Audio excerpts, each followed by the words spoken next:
নবী বলেন, উম্মত আমি তোমাদেরকে জাহান্নাম থেকে বাঁচাইতে চাই কিভাবে, এটার উদাহরণ দিতে গিয়ে নবীজি এই কথাটা বলছেন। আমি একটা জিনিস দেখাবো, মানে আমি ওনারে মহব্বত করি, তা আমি ওনার হাত ধরে বললাম, ভাই আপনার আমি হাতে ধরে বললাম, আপনি যায়েন না, ওইটা আগুন, আপনি ধ্বংস হয়ে যাবেন। উনি ঝটকা দিয়ে আমার হাত ছাড়াই নিল, এটা সম্ভব? আমি ওনার ঘাড়ে হাত দিলাম, কাঁধে হাত দিলাম, ভাই আল্লাহ তো হয় আপনি যাইয়েন না, ধ্বংস হয়ে যাবেন, ওইটা আগুন। উনি আমার কাঁধের থেকে হাত সরাইয়া ফেলে দিল, এটাও সম্ভব। কিন্তু আমি যখন ভালোবাসার কারণে আমার সিদ্ধান্ত, আমি তাকে বাঁচাবই, আমার ভাইকে, তখন আমি তার কোমরে জড়াইয়া ধরলাম, জড়াইয়া কোমরে ধইরা বললাম, না ভাই আমি তোমাকে ওই আগুনে পড়তে দিব না, আমি যাইতে দেব না তোমারে। আল্লাহর কসম নবীজি বলছে, উম্মত আমি আমার এক এক উম্মতকে কোমরে জড়াইয়া ধইরা জাহান্নামের আগুন থেকে বাঁচাইতে চাই। কোমরে জড়াইয়া ধরলে ছুটা বড় কঠিন, কঠিন না? হাতে না ছেড়াই দিলেন, কাঁধের হাতে না ফেলে দিলেন, কিন্তু কোমরে জড়াইয়া ধরলে কেমনে ছাড়বেন? তো নবী এটা বলছে, ওয়া আনা আখিযুন বিহুজাজিকুম, আমি তোমাদেরকে কোমরে জড়াইয়া ধরে যাই, তবু আমার উম্মত বেঁচে যাক, আমার এক এক উম্মত বেঁচে যাক, জাহান্নাম থেকে বাঁচো। আমার দোস্ত, আমার বাপ, আমার ভাই ফিরতেই হবে, জাহান্নাম থেকে বাঁচতেই হবে। দোস্ত বিষয়টা মামুলি মনে করেন, এটা একটা ওয়াজ করছি এই জন্য, আর 10 জন বক্তা ওয়াজ করছেন, আমিও করছি না রে ভাইয়া, এই জন্য না। সারাটা দিন রাত এই দৌড়ের উপরে থাকি, দৌড়ের উপরে থাকি। এই জন্য বললাম আমরা এক ফিকির, আমাদের আপনাকে এটা ভাবতে হবে, জাহান্নাম থেকে বাঁচতেই হবে বন্ধু। কোরআনে আল্লাহ বারবার একটা কথা বলছে নবীজিকে, আমাদের নবীকে পর্যন্ত আল্লাহ বলছে, বন্ধু ওমা আদরাকা মা হিয়া, এই বন্ধু জাহান্নামের আগুন কেমন আপনি জানেন? নবীজিকে বলছে আল্লাহ, নারুন হামিয়া, বন্ধু আপনাকে বলছি, লেলিহান আগুনের ধাউ ধাউ শিখা জাহান্নামের আগুন। ওমা আদরাকা মাল হুতামা, আল্লাহ বলছে বন্ধু হুতামা নামক জাহান্নামের আগুন কেমন জানেন? তো নবীজিকে আল্লাহ বলছে নারুল্লাহিল মুকাদা, আল্লাহ বলছে নবী আমি আমার কর্মচারী দিয়ে আগুন লাগাই নাই, আমি আমার কাজের লোক দিয়ে আগুনটা লাগাই নাই, আমি আল্লাহর হাতে লাগানো জাহান্নামের আগুন, এই আগুন আমি লাগাই, নারুল্লাহ আমার হাতে জ্বালানো আগুন, আল্লাতী তাত্তাবিউ আলাল আফইদা, আল্লাহ বলে বন্ধু জাহান্নামের আগুনের প্রথম ফোঁটা, প্রথম স্পর্শ যখন জাহান্নামের আগুনে লাগবে, ছুঁইবে, সাথে সাথে নাফরমানের পুরা দেহ, ভিতরের সমস্ত অঙ্গ প্রত্যঙ্গ, কলজা সুদ্ধা একই মুহূর্তে জ্বালায় ফেলে। দুনিয়ার আগুন কখনোই এভাবে জ্বলে না, দুনিয়ার আগুন এক সাইড থেকে জ্বলতে থাকে, চেষ্টা করে লাফালাফি করলে, দৌড়ঝাঁপ করলে, ইচ্ছা করলে হয়তো বাঁচানো যায়, এটুকু পুড়ে গেছে বাকিটা বাইচা গেছে, এটুকু পুড়া গেছে বাকিটা বাইচা গেছে, আঙ্গুলগুলো পুড়া গেছে বাকিটা বাইচা গেছে, ঠিক না? দুনিয়ার আগুন এরকম ধীরে ধীরে পড়ে, ধীরে ধীরে ধীরে ধীরে। কিন্তু আল্লাহর কসম, আল্লাহ কোরআনে বলছে জাহান্নামের আগুন যখন প্রথম সেকেন্ড স্পর্শ করবে, কলজা সুদ্ধা ভেতর বাহির পুরাটা একসাথে প্রথম মুহূর্তেই জ্বালায়। লাভ দিবেন, দৌড়াবেন না, ইন্নাহা আলাইহিম মুসাদা ফি আমাদিন মুমাদ্দাদা, আল্লাহ বলেন আগে জাহান্নামের মোটা খুঁটিতে বান দেওয়া হবে, এরপরে আগুন জ্বালানো। হ্যাঁ, এটা কোরআন শরীফের আয়াত।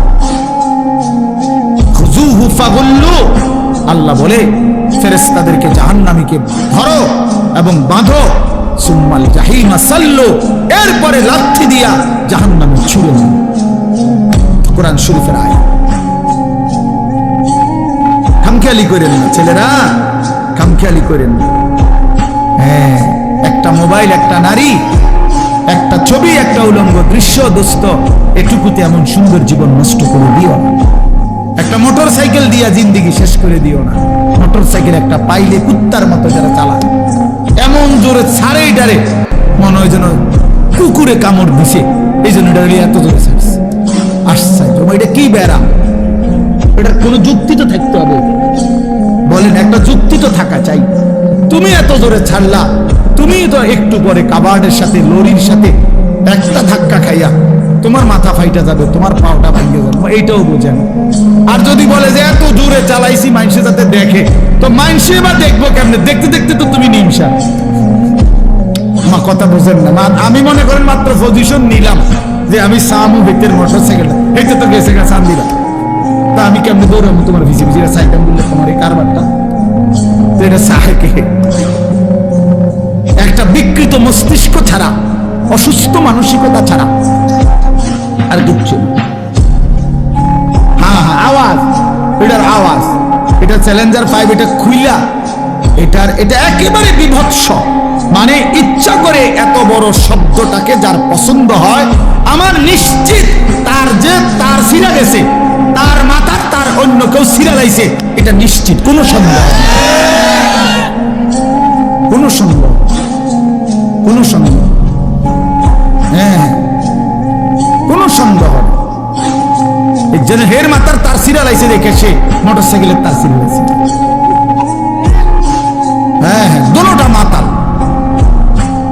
নাউজুবিল্লাহ, নাউজুবিল্লাহ।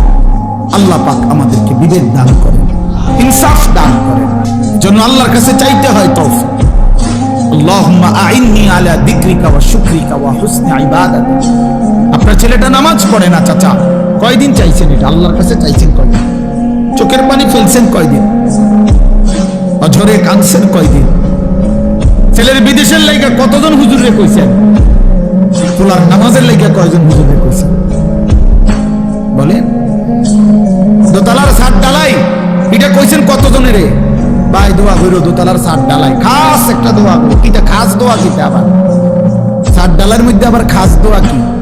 মানে যাতে করে এমন ভাবে ডালাই হয়, ডালাই লগে যেন নিচের দিকে ছাদ দিয়ে হয়ে যায়। খাস দোয়া না এটা, জাঁতা দিয়ে যেন এটা নিচের দিকে যায়, এটা যেন ডাইবা যায় আর কি। শক্তর সাফে এমন শক্ত যেন হয় যেন এটা সাফের লগে ডাইবা। দুনিয়া দুনিয়া নিয়ে এই পরিমাণ দোয়া চাইলেন, আখিরাতের দোয়া কই চাইলেন? কয়েকদিন বলছেন হুজুর দোয়া করেন বিবি যেন পর্দানশীল হয়, ছেলেটা যেন নামাজি হয়, মেয়েটা যেন চরিত্রবান হয়, ছেলের বউ যেন নেককার হয়, নাতি নাতনি যেন কোরআন পড়নেওয়ালা হয়।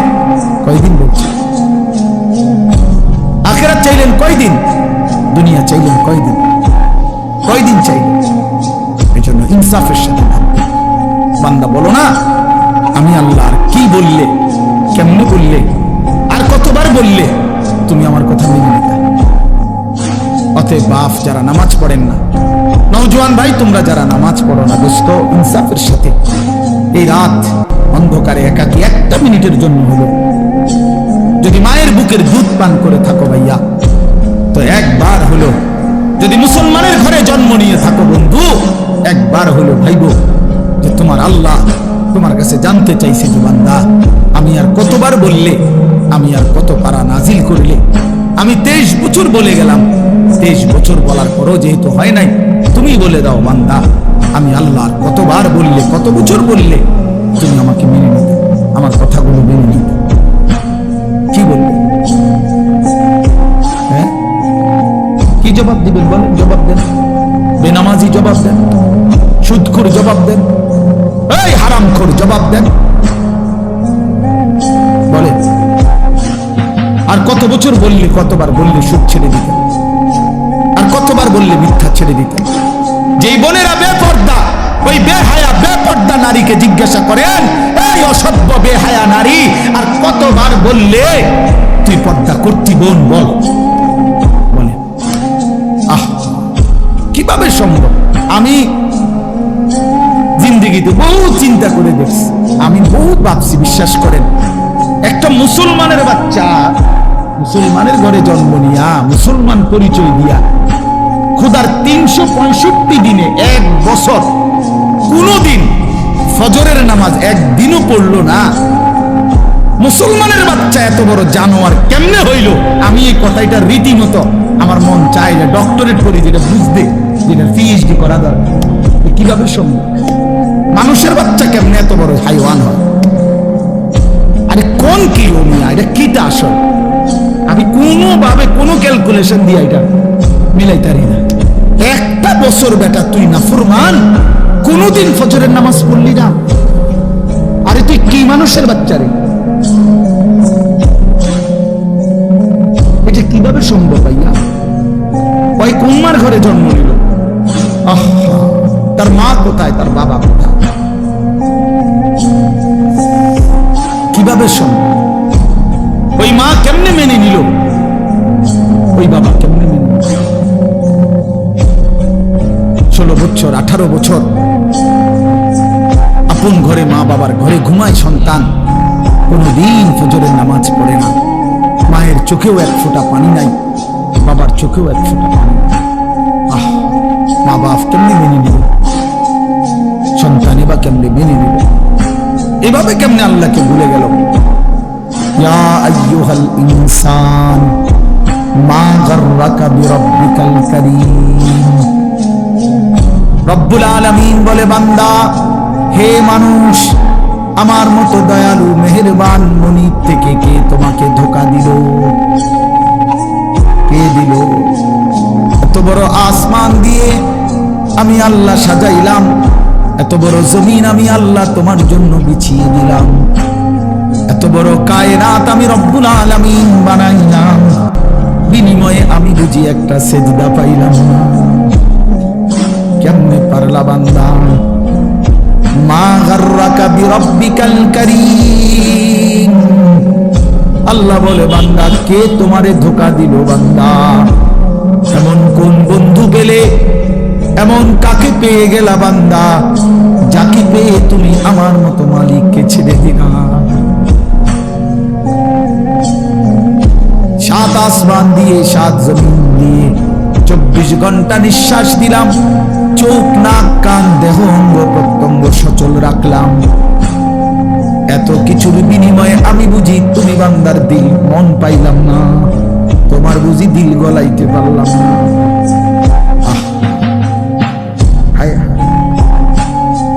এক মিনিট ভাই, কোন এক বেনামাজি কেউ যদি এখানে থাকো ভাই, 1 মিনিট ভাই, আজকেই ভাই, ঘুমাইবার আগেই ভাই,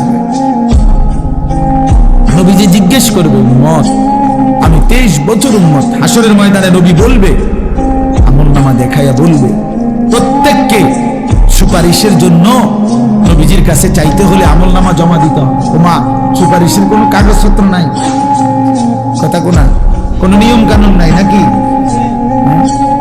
কোনো ফাইল জমা দিতে হবে না? তো নবীজি তো দেখবে, নবীজির সামনে তো আপনাকে বলতে হবে, ইয়া রাসূলুল্লাহ, এই যে আনিসুর রহমান আশরাফি, এটা আমার ফাইল, আপনি দেখেন, আমার জন্য একটু সুপারিশ করুন আল্লাহর কাছে।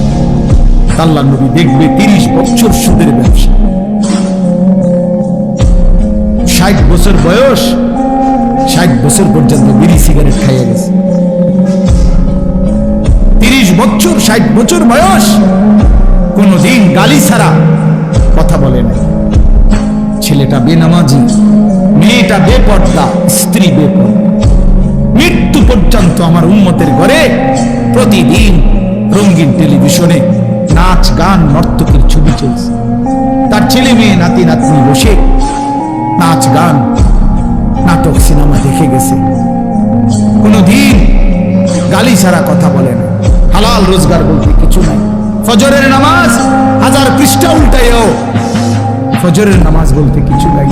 আল্লাহর কসম, আমরা উর্দু কিতাবে পড়ছি, নবীজি চোখের পানি ফেলে দিবে, নবী কাঁদবে, আল্লাহর নবী কাঁদবে, বলবে, উম্মত, আমি সেই নবী যে 23 বছর তোদের জন্য কেঁদেছিলাম, আমি সেই নবী যে পেটে ক্ষুধার কষ্টে 2টা পাথর বাঁধছিলাম, আমি সেই নবী তায়েফের রক্তে যে সমস্ত শরীর রক্তাক্ত করেছিলাম, উহুদের দান দান শহীদ করা রক্ত নিয়ে ময়দানে পড়েছিলাম বেহুশ হয়ে, আমার এত রক্ত, আমার এত চোখের পানি, আমার এত ক্ষুধার কষ্টের বিনিময়ে উম্মত এই আমলনামা, তুমি আমার এত বড় বেইজ্জতি কেমনে করবে?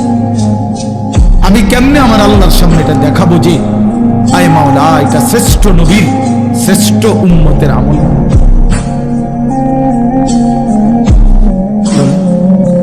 কোন বাপ যদি 8 বছর ছেলেটাকে ইউনিভার্সিটিতে পড়ায়, তো গরিব বাপ তার ছেলেটাকে মনে করেন ভিটা মাটি বসত সব বেচ্চা নিজে না খাইয়া ছেলেটার 1 লাখ লাখ টাকা পড়ালেখার খরচ দিছে। 8 বছর পরে 6 বছর পরে বাপ রেজাল্ট সার্টিফিকেট দেখতেছে যে ফেল। ওই বাপ কি পরিমাণ কাঁদবে, ওই বাপ কি পরিমাণ কাঁদবে। ওই বাপ বলবে না যে বাপ আমি তোরে মানুষ করার জন্য, তোর পড়ালেখার খরচ দেওয়ার জন্য ভিটাটা বেচা ফেলছি, মাটিটা বিক্রি করে ফেলছি, আমি জীবনে কোনো সুখের নাগাল পাই নাই। এই বছরও ভাই, এই গত হজ্জেও এক জিদ্দা থাকে এক প্রবাসী ভাই, আমি তো হজ উমরার সফরে গেলে প্রবাসীদের রুমে রুমে যাই, আমি আজ 32 বছর সৌদি আরব জিদ্দায় পড়ে আছি, কেউ 18 বছর, কেউ 16 বছর। জীবনের এই সুখের সময়টা যারা কাটাইছে বিদেশের জমিনে, যৌবনের পুরাটা টাইম শেষ করে দিছে বাপ, বিনিময় সেই বাপ যখন দেখে তার ছেলেটা ফেল, তখন সে বলবে বাপ তুই আমার এটা কি দেখাইলি, তুই আমার এতগুলো টাকা, তুই আমার এত বড় বেইজ্জতি কেমনে করলি বাপ, এটা বলবে না? নবী সাল্লাল্লাহু আলাইহি ওয়াসাল্লাম বলবেন, খোদার কসম নবীজিও বলবে, আল্লাহর কসম নবী, যে উম্মত তুমি আমার এত বড় বেইজ্জতি কেমনে করলে। এই জন্য দয়া করে আমি অনুরোধ করছি প্রত্যেকে মেহেরবানি করে একটু জমি কাছাকাছি হয়ে বসলে আপনি বরকত পাবেন। ফাঁকা জায়গা পূরণ করে বসেন, কথাটা গুরুত্ব দিয়ে শুনেন। আপনি যদি মনে করেন যে একজন আলেমের এই কথাটাই শুনলেন না, তো আপনি যে সামনে কি শুনবেন এটা তো বুঝাই যায়, কথা বুঝছেন না?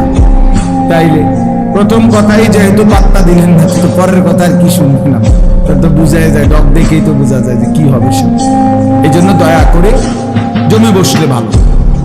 হাদিসের মধ্যে আছে, আল্লাহ নবী সাল্লাল্লাহু আলাইহি ওয়াসাল্লাম বলছেন, মান রাআ ফুরজাতান ফাজালাসা ফিহা ফাকাদ আওয়া ইলাল্লাহ। নবী সাল্লাল্লাহু আলাইহি ওয়াসাল্লাম বলেন, একেবারে বুখারীর হাদিস, বুখারী শরীফের প্রথম খণ্ডের হাদিস। নবী সাল্লাল্লাহু আলাইহি ওয়াসাল্লাম বলেন, যে ব্যক্তি কোনো দ্বীনি মজলিসে ফাঁকা জায়গা দেখলো অতঃপর নিজে পূর্ণ করে বসলো, তো সে আল্লাহ তাআলার আশ্রয় ঠিকানায় পৌঁছে গেল। আচ্ছা বলেন তো কেমন ফজিলতে, মানে আল্লাহ তাকে নিজের করে নিলেন, নিজের করে নিলেন। এই জন্য ফাঁকা জায়গা দ্বীনি মাজমায় পূরণ করে বসা অনেক নেকি, অনেক নেকি। হাদিসের মধ্যে আছে, নবী সাল্লাল্লাহু আলাইহি ওয়াসাল্লাম বলছেন, লাউ তা'লামুনা মা ফিন নিদা ওয়াস সাফফিল আউয়াল সুম্মা লাম ইয়াজিদু ইল্লা আন ইস্তাহামু আলাইহি লাস্তাহামু। নবীজি বলেন, আমার উম্মত মসজিদে আজান দেওয়া এবং মসজিদে প্রথম কাতারে বসা, এই 2 আমলের মধ্যে কি পরিমাণ নেকি যদি তোমরা বুঝতা, তাহলে লটারি দিয়ে হলেও নিজেদের মধ্যে এই 2টি আমলে যত্নবান হতো। অর্থাৎ আজানের টাইম হয়েছে, তো 10 জন দাঁড়ায় গেছে, দাঁড়ায় আছে মাইকের সামনে, আমি আজান দেব, আমি আজান দেব ফি সাবিলিল্লাহ। তখন লটারি দিয়ে ঠিক করতে হইতো যে কে দিবে এখন কার আজান। মসজিদের প্রথম কাতারে বসতে পারে 30 জন, একসাথে ঢুকছে 50 জন, আমরা সবাই বসতে চাই, তাইলে লটারি দিয়ে ঠিক করতে হতো যে প্রথম কাতারে কে বসবে। তার মানে সামনে বসার নেকি, অনেক নেকি, অনেক নেকি। এই জন্য সব সময় মনে রাখবে, ওলামায়ে কেরামের চোখের কাছে, দ্বীনি মজমার চোখ কাছে বসার মধ্যে বরকত বেশি।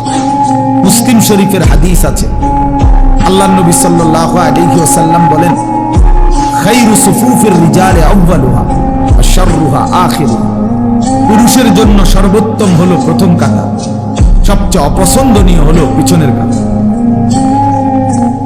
হ্যাঁ, রাসূলুল্লাহ সাল্লাল্লাহু আলাইহি সাল্লাম বলছেন। আর ওয়া খায়রু সুফুফিন নিসাই আখিরুহা ওয়া শাররুহা আউয়ালুহা, আর মহিলার জন্য সবচেয়ে উত্তম হলো পেছনের কাতার, সবচেয়ে অপছন্দনীয় হলো প্রথম কাতার। মহিলা পুরুষের সামনে থাকা এটা অপছন্দনীয়। এটা ইউরোপ বানায় নিছে, লেডিস ফার্স্ট। না, লেডাস ফার্স্ট, এটা আমি বানাইলাম আর ইংরেজি। পুরুষ আগে। অধিকার এবং মর্যাদা, এই কথার অর্থ আল্লাহ তাআলার নিজামকে উলটপালট করা না। কোনো কিছুকে সম্মান দিতে হইলে, অধিকার দিতে হইলে এর অর্থ এই না যে আল্লাহর বিধান, রাসূলের বিধানকে লঙ্ঘন করা আর এটার দ্বারা অধিকার প্রতিষ্ঠিত করা। না, এটার দ্বারা অধিকার হয় না, প্রকারান্তরে অধিকার খর্ব করা হয়। এই জন্য আল্লাহ নবী সাল্লাল্লাহু আলাইহি ওয়াসাল্লাম বলছেন নারীর জন্য পেছন, অর্থাৎ সে পিছনে হাঁটবে, পুরুষ সামনে হাঁটবে, পুরুষ সামনে থাকবে। হযরত মুসা আলাইহিস সালাম, তাফসীরের মধ্যে আছে, মুসা আলাইহিস সালাম যখন মিশর থেকে চলে গেছিলেন ফেরাউনের বাহিনীর ভয়ে, ছোটবেলায়, ছোট না মানে কিশোর বয়স বা যুবক বয়স এই সময়, তখন পার্শ্ববর্তী যেই দেশে গেছিলেন ওই দেশের নাম হলো মাদায়েন। তো সেখানে দুই বোন বকরিকে পানি পান করাইবার জন্য কূপের কাছে আসছিল, কিন্তু পুরুষদের ভিড়ের কারণে তারা আগাইতে পারতেছিল না। তখন মুসা আলাইহিস সালাম ওই দুই বোনের বকরিগুলো তিনি নিজে কূপের থেকে পানি উঠাইয়া পানি পান করাই দিছিলেন। তো এগুলো নিয়ে যখন ওই দুই মেয়ে ঘরে ফিরছে, তখন তাদের বাবা, এই দুই বোনের বাপ যিনি ছিলেন, তিনি নবী ছিলেন, হযরত শুআইব আলাইহিস সালাম, তিনি পুরো ঘটনা শুইনা একটা মেয়েকে পাঠাইছে যে তুমি গিয়া ওই যুবক ছেলেটাকে ডেকে নিয়ে আসো, সে যে আমাদের বকরিকে পানি পান করায় দিল এর জন্য কিছু পারিশ্রমিক দিতে হবে।